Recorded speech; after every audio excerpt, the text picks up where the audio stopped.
अस्सलाम वालेकुम, welcome to the bouncer. मैं हूं आपका होस्ट शेफ जेट और बात करेंगे कॉमनवेल्थ गेम्स की, जहां पर आगाज जो है वो थोड़ा सा मायूस कुन हुआ था, लेकिन जैसे जैसे कॉमनवेल्थ गेम्स अपने इख्तिताम की तरफ बढ़ रहा है वैसे वैसे पाकिस्तान मेडल्स जीतता जा रहा है। सबसे पहले हम सलूट पेश करेंगे नू दस्तगीर को कि उन्होंने पाकिस्तान के लिए रेसलिंग में जो है वो वेट उठा के ना सिर्फ मुल्क का झंडा बुलंद किया बल्कि पाकिस्तान के लिए गोल्ड मेडल जीता। उनसे पहले शाह हुसैन शाह थे जिन्होंने तमगा जीता, तो पाकिस्तान का सर फखर से बुलंद हुआ। उसके बाद नू दस्तगीर भट्ट ने अपने गले में गोल्ड मेडल टांगा और उसके बाद बारी आई हमारी पहलवानों की, जिन्होंने कभी भी पाकिस्तान का मायूस नहीं किया। कॉमनवेल्थ गेम्स का रिकॉर्ड बताता है कि सबसे ज्यादा मेडल्स हमारे पास रेसलर्स ही लेकर आए और इस मरतबा भी ऐसा ही हुआ। अनफॉर्चुनेटली इनाम बट गोल्ड मेडल नहीं जीत सके, लेकिन उन्होंने सिल्वर जीत लिया और उसके साथ फिर अनायत हैं, जमान है, ये सब पाकिस्तान के लिए मेडल्स जीतते रहे। अब तक जब मैं आपसे बात कर रहा हूं पाकिस्तान के मेडल्स की तादाद जो है वो 6 हो चुकी है और यकीनी तौर पे पाकिस्तान जो है वो आगे भी 1-2 मेडल्स ले सकता है। और अभी हमारे जवान अरशद नदीम ने मैदान में उतरना है। जेवलिन का ये बादशाह, हम पाकिस्तानी बादशाह से कहेंगे, वो जब जाएगा तो यकीनी तौर पे उसका नेज़ा भी पाकिस्तान में मेडल लेकर आएगा। आज शजर अब्बास 200 मीटर रेस के लिए दौड़ेंगे और वो भी पाकिस्तान के लिए मेडल की उम्मीद है। हमारे साथ नू दस्तगीर भट्ट भी होंगे बर्मिंघम से इंशाल्लाह। इसके अलावा रेसलर इनाम भट्ट भी हमारे साथ होंगे, शाह हुसैन शाह भी आज हमारे साथ होंगे। इन्होंने पाकिस्तान के लिए मेडल्स जीते और इनको फैसिलिटेट करने वाले पाकिस्तान स्पोर्ट बोर्ड के director general colonel Asif Zaman जो है वो वीडियो लिंक पर इस्लामाबाद से हमारे साथ मौजूद हैं। डीजी साहब, आपको पहले वेलकम करूंगा शो में और जानना चाहूंगा, शुरू में मायूसियां थी, आपको भी मायूसी हो रही थी, अब तो यकीनी तौर पे हम बड़े खुश हैं कि पाकिस्तान को मेडल्स मिल रहे हैं। अस्सलाम वालेकुम जी, बहुत बहुत शुक्रिया। मुझे बिल्कुल नाउमीदी नहीं थी, ये मुझे मालूम था क्योंकि मैंने 1 साल की अनथक मेहनत के बाद ये तमाम डेलीगेशन, एक स्मार्ट डेलीगेशन तैयार किया था। तो हमें मालूम था कि किन गेम्स में पोटेंशल है, तो यही उसी लाइंस के ऊपर हमारे बोर्ड ने प्रेफर किया कि उन गेम्स को जो है बाहर एक डेलीगेशन भेजा जाए जिसके अंदर मेडल पोटेंशल है। तो मुझे उम्मीद है जैसे आप बता रहे हैं कि आगे भी हमारे जो है वो इंशाल्लाह एथलेटिक के चांसेस हैं और हमारा शजर जो 200 मीटर के अंदर पार्टिसिपेट कर रहा है वो फाइनल हीट में पहुंच गया है, तो उससे भी एक्सपेक्ट है कि वो भी इंशाल्लाह हमारा मेडल आएगा। इंशाल्लाह वो मेडल लेकर आएंगे। नू दस्तगीर भट्ट के बारे में क्या कहेंगे? पूरी कौम का सर उन्होंने फखर से बुलंद कर दिया।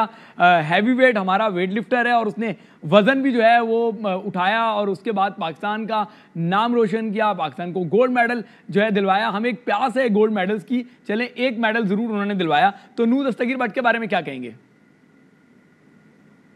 जी, मैं इंशाल्लाह ताला एक तो सबसे पहले मैं नू दस्तगीर भट्ट और जो हमारे बाकी एथलीट हैं उनको मुबारकबाद पेश करता हूँ पाकिस्तान की तरफ से और पाकिस्तान स्पोर्ट बोर्ड की तरफ से, और उनके वालिदैन को मुबारकबाद देता हूँ।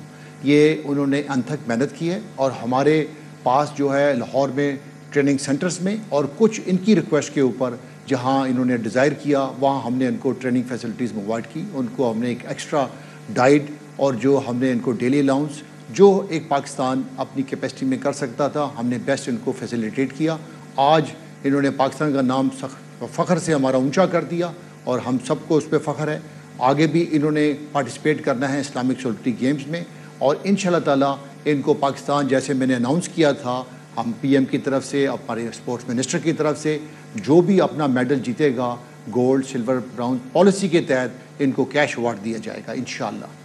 डीजी साहब जरा बता तो दें वो पॉलिसी, ताकि सबको पता चले कि किसको कितने कितने पैसे मिल रहे हैं। गोल्ड वाले को कितने मिल रहे हैं, सिल्वर वाले को कितने मिल रहे हैं, ब्राउन्स वाले को कितने मिल रहे हैं?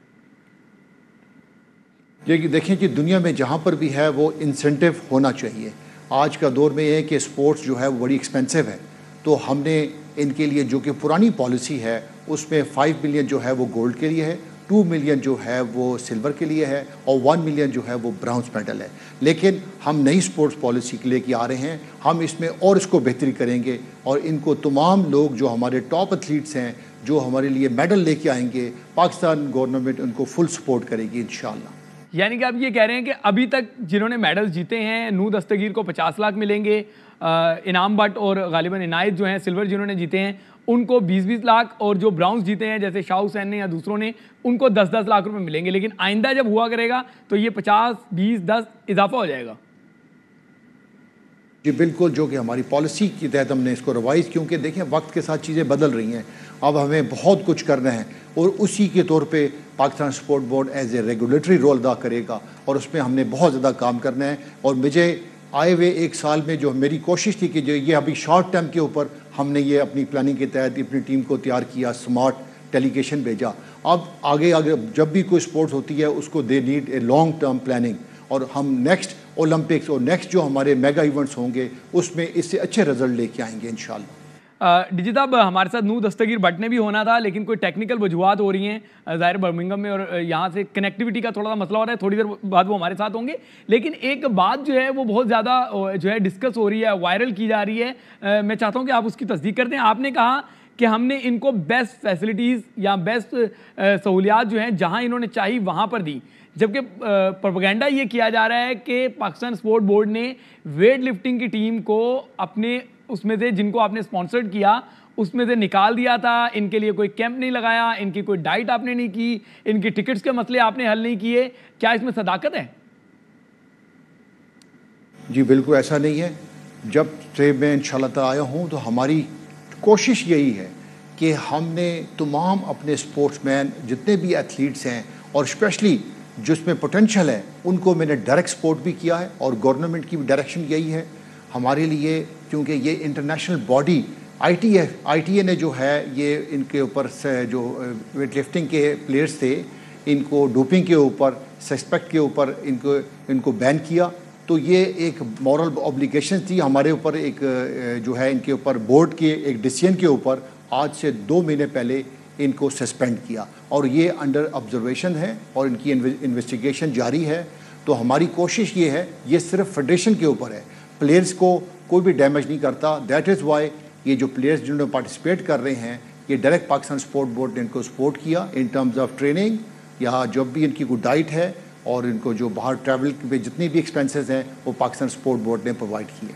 डिजित साहब, मैं समझ नहीं पाया, मैं क्लियर जानना चाह रहा हूँ। नूर दस्तगीर भट्ट जिन्होंने पाकिस्तान को गोल्ड मेडल जितवाया, आप लोगों ने उनको ट्रेनिंग दिलवाई बकौल आपने उनको डाइट प्लान सारा दिया और उनकी टिकटिंग अकोमोडेशन वो सारी देखी? बिल्कुल, हर प्लेयर को, इवन जो कि डोपिंग में आए प्लेयर्स जिसमें तला तालिब भी है, ये इनको इंटरनेशनल बॉडी ने जो है उन डोपिंग के टेस्ट के मुताबिक उनको इन्वॉल्व किया, तो उसमें उनके ऊपर पाबंदी लगी है। ये अब हमारे बोर्ड ने उनको सस्पेंड किया, फेडरेशंस को, और जिनको ट्रेनिंग के तौर पे जितने भी ट्रेनिंग कैंप्स लगे हैं पाकिस्तान स्पोर्ट बोर्ड ने पिछले 1 साल से इनके ट्रेनिंग के एक्सपेंसेस, इनके डाइट, इनके डेली अलाउंसेस, ये सब पाकिस्तान स्पोर्ट बोर्ड सपोर्ट कर रहा है इनको। डी साहब हमारे साथ मौजूद हैं इस टाइम सीनियर स्पोर्ट्स जर्नलिस्ट, किसी तारुफ के मोहताज नहीं, हमारे स्पोर्ट्स कॉरेस्पॉन्डेंट भी हैं, शाहिद हाशमी साहब, उन्हें वेलकम करेंगे। शाहिद भाई, डीजी साहब कह रहे हैं कि हमने अपने एथलीट्स को कैंप्स भी लगा के दिए, उनको डाइट्स भी दी, उनकी एयर टिकटिंग के भी तमाम मामला देखे, तो ये जो प्रोपेगेंडा हो रहा है कि पाकिस्तान स्पोर्ट बोर्ड ने अपने एथलीट्स को छोड़ दिया था, इसमें कोई सदाकत नहीं है। आप समझते हैं कि अगर ऐसी ही फैसिलिटेशन दी गई जैसे ये बता रहे हैं तो फिर हमारे मेडल्स का रेशो ज़रा कम है? अभी तक हम गालिबन 6 मेडल्स जीत सके हैं। देखिए शोएब, ग्रेजुअल होगा। आसिफ जमान साहब के खून में स्पोर्ट्स है। कमर जमान के छोटे भाई हैं जो ब्रिटिश ओपन स्क्वाश चैंपियन थे, मिलिट्री गेम्स का बड़ा वसी तजर्बा रखते हैं आसिफ साहब। तो ये यकीनन पाकिस्तान स्पोर्ट्स बोर्ड में तब्दीलियां लाएंगे, लेकिन जरूरत इस वक्त इस बात की है कि पाकिस्तान ओलंपिक एसोसिएशन, इंटरनेशनल जो इंटर प्रोविंशियल स्पोर्ट्स कमेटी है वो, मिनिस्ट्री जो है वो, और पीओ है, ये तीनों एक पेज में आए। हमने बहुत सफर कर लिया, हमने बहुत रस्साकशी देख ली फेडरेशनों की, ओलंपिक एसोसिएशन की, स्पोर्ट्स बोर्ड की। अब वो वक्त आ गया है कि हमारे एथलीट्स को प्रॉपर सारी चीजें मिलनी चाहिए।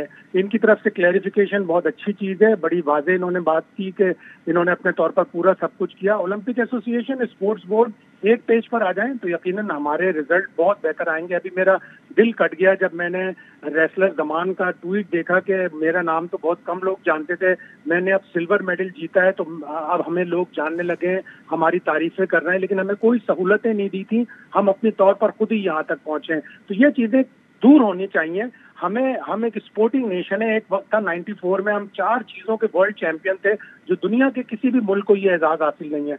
तो हमें अपने सारे इख्तिलाफात खत्म करके हमें अपने एथलीट्स को प्रॉपर ट्रेनिंग देनी होगी। इन्हें पैसे कभी ना दें, पैसे खराब हो जाते हैं, इनको ट्रेनिंग दें, इनको अच्छे कोचेस दें। डीजी साहब, बिल्कुल शाहिद भाई की बात को मैं आगे बढ़ाऊंगा। इनायत ने ये कहा है कि हम तो घर से उठे और मुकाबले लड़ने आ गए। क्या आप लोगों ने कैंप भी नहीं लगाया? हालांकि मैंने लाहौर में जाके कैंप में बाकायदा प्रोग्राम किया था 2 वीक्स पहले, वो ऑन एयर भी हुआ है। फिर ये क्यों कह रहे हैं कि हमें कोई कैंप नहीं दिया गया? देखें, ये तो तारीख के पहला सबसे लंबा जो है ट्रेनिंग कैंप्स जो हमने इस्टेब्लिश किए पिछले 1 साल से, क्योंकि पहले कोविड की वजह से काफ़ी चीज़ें सफ़र थी। अब हमने जो है इनके लिए 1 साल से ट्रेनिंग कैंप्स, जितनी भी जो गेम्स की पार्टिसिपेशंस हैं उनके ट्रेनिंग कैंप्स लगाए। लेकिन इनिशली ये 5 फेजेज़ में ट्रेनिंग कैंप लगे हैं। पहले आपके जो थे वो नॉन कॉन्ट्रैक्ट गेम, बाद में जो है ना हमने कॉन्ट्रैक्ट गेम्स का कैंप्स लगाए, और प्रोसीजर अब हमने फुल फ्लैज ट्रेनिंग कैंप जो थे हमारे प्रोग्रेस में थे, जिनकी पार्टिसिपेशन, जिनके समरात अब आपको नज़र आ रहे हैं। अब ये इस्लामिक सॉलिडरिटी गेम में जाएंगे और उसके बाद इनका ट्रेनिंग कैंप ये जारी रहेंगे वापस आने के बाद, क्योंकि नेक्स्ट फिर एशियन गेम्स हैं और पाकिस्तान में सैफ गेम्स हैं। कैंप का सिलसिला जो है इसके बगैर कर्नल साहब, मैं आपको यहाँ पे खुशखबरी सुना दूं कि पाकिस्तान ने हॉकी में कनाडा को 4-3 से, अगर मैं गलत नहीं हूँ, शिकस्त देकर जो है वो कामयाबी तो हासिल की, लेकिन ओवरऑल हॉकी में हम 7वीं पोजीशन पर इस टाइम मौजूद हैं। ब्रेक लेते हैं, ब्रेक के बाद वापस आएंगे तो कर्नल साहब भी हमारे होंगे, शाहिद हाशमी भी हमारे साथ होंगे। अहम तरीन खबरें अब एक क्लिक की दूरी पर, आपके पसंदीदा टॉक शोज हों या अहम मुल्की या गैर मुल्की शख्सियात की न्यूज कॉन्फ्रेंसेस, हर लम्हा बाखबर रहने के लिए सब्सक्राइब करें हमारा YouTube चैनल। मौसम की सूरत हाल हो या खेल के मैदान से खबरें, अपने मोबाइल फोन से मुल्की और बैनुल-अक़वामी अहम खबरों तक रसाई के लिए डाउनलोड कीजिए मोबाइल ऐप। बावसूख ज़राए से मुसद्दिका खबरों, तज्ज़ियों और तबसरों से मुस्तफीद होने के लिए विजिट कीजिए पाकिस्तान की सबसे बड़ी न्यूज वेबसाइट www.arYnews.tv। इन सब के अलावा पाकिस्तान का सबसे बड़ा फेसबुक पेज हो, सबसे बड़ा न्यूज इंस्टाग्राम अकाउंट या फिर ट्विटर, ARY न्यूज पहुंचा रहा है खबरें सबसे पहले आप तक, ताकि आप रहें हर लम्हा बाखबर।